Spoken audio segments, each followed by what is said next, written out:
आज आपल्याला कोबीचे वडे करायचे आहेत आणि पाहू शकता कोबी स्वच्छ धुवून घेतलेला आहे। आता त्याचे 2 भाग आपण करून घेऊया आणि त्याचे छोटे छोटे आपण भाग करून घेणार आहोत। आणि आज आपण कोबी हा फूड प्रोसेसरमध्ये कट करून घेणार आहोत, जेणेकरून आपल्याला बारीक कट केलेला कोबी मिळेल। तर पाहू शकता असे छोटे छोटे कट करून घेतलेले आहेत आणि आता आपण कोबी छानपैकी बारीक करून घेऊया। हे छोटे छोटे तुकडे असे टाकले की छानपैकी बारीक हा कोबी कट केला जातो। तर अशाच पद्धतीमध्ये आपण सगळा कोबी कट करून घेणार आहोत। तर पाहू शकता हा कोबी आता आपण काढून घेऊया आणि छानपैकी बारीक हा कट केलेला आहे। तर हा कोबी एका ताटामध्ये आपण काढून घेऊया। तर या कोबीला पाणी सुटले आहे, ते पाणी आपण पिळून काढणार आहोत, जेणेकरून आपले कोबीचे वडे करताना जास्त पातळसर होणार नाही। तर घट्टसर आपल्याला कोबी पाहिजे, त्याच्यामुळे आपण यातलं पाणी काढून टाकणार आहोत, म्हणजे पीठ जास्त ओलसरपणा येणार नाही। तर पाहू शकता यातलं सगळं पाणी आपण काढून टाकत आहोत। अशाच पद्धतीमध्ये छानपैकी कोरडा कोबी करून घ्यायचा आहे।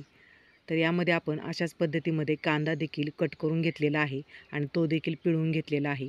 तर यामध्ये आता आपण मिरची वाटून घेतलेली आहे, त्याच्यामध्येच आपण आले लसूणची पेस्ट आहे ती केलेली आहे आणि येथे लाल तिखट आपण घेतलेला आहे आणि थोडासा कांदा लसूण मसाला घेतलेला आहे, तो देखील यामध्ये आपण टाकलेला आहे। आता हे छानपैकी आपण मिक्स करून घेणार आहोत।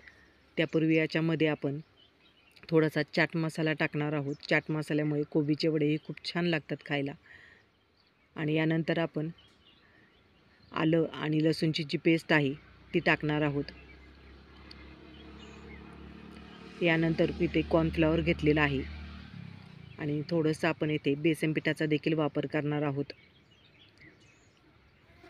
तर कॉर्नफ्लॉवर आणि बेसन पीठ घातल्यामुळे आपले वडे छानपैकी वळले जातात, त्याच्यामुळे आपण बेसन पीठ आणि कॉर्नफ्लॉवर इथे घेतलेला आहे। तर यामध्ये आता आपण बारीक कट केलेला कांदा देखील घालणार आहोत। कांदा देखील आपण फूड प्रोसेसरमध्येच केलेला आहे आणि त्यातलं पाणीही पिळून घेतलेलं आहे। तर वरून थोडंसं आपण गोडा मसाला देखील घातलेला आहे आणि येथे हळद टाकलेली आहे। हळदीचा वापर इथे जास्त करायचा नाही, अगदी किंचित हळद टाकलेली आहे। आणि त्यानंतर येथे कांद्याची पात आपण घेतलेली आहे, ती बारीक कट करून घेतलेली आहे। तर पाहू शकता मस्तपैकी कलरफुल मिश्रण येथे तयार झालेलं आहे। तर यामध्ये आपण चवीनुसार मीठ टाकलं आहे आणि आता हे छान प्रकारे आपण मिक्स करून घेऊया। तर पाणी न घालता अगदी हलक्या हाताने हे पीठ सहज मळले जाते, कारण कोबीमध्ये आणि कांद्यामध्ये एक ओलसरपणा असतो आणि आपण त्यात मीठ टाकलं आहे, त्याच्यामुळे हे गोळे सहज वळले जातात। तर पाहू शकता अशा प्रकारे आपण ही छानपैकी पीठ तयार करून घेऊया।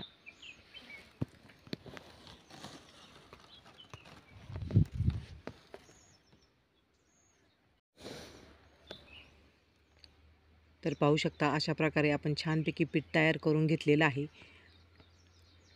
आणि छानपैकी गोळे छोटे छोटे आकाराचे आपण करून घेतलेले आहे आणि कढईमध्ये तेल छान गरम झाले आहे। तर हे मंद आणि थोड्याशा मोठ्या गॅसवरती आपण तळून घेणार आहोत, म्हणजे आतमध्ये ते कच्चे राहणार नाहीत।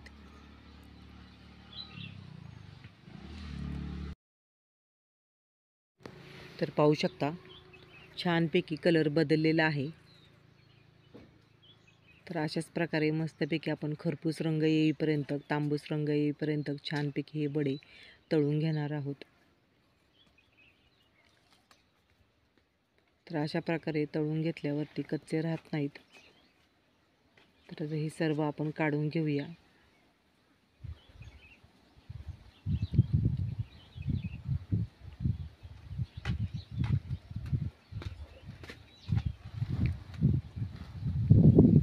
तर पाहू शकता मस्तपैकी आपले कोबीचे वडे येथे तयार झालेले आहेत। तर सर्व कोबीचे वडे येथे अशाच प्रकारे आपण तळून घेणार आहोत। मस्तपैकी खरपूस असे आणि आतून नरम असे कोबीचे वडे येथे तयार झालेले आहेत। तर आजचा व्हिडिओ जर तुम्हाला आवडला असेल तर जास्तीत जास्त शेअर करून, लाईक करून, सबस्क्राईब करायला विसरू नका आणि नक्कीच अशा प्रकारे कोबीचे वडे तुम्ही करून पहा।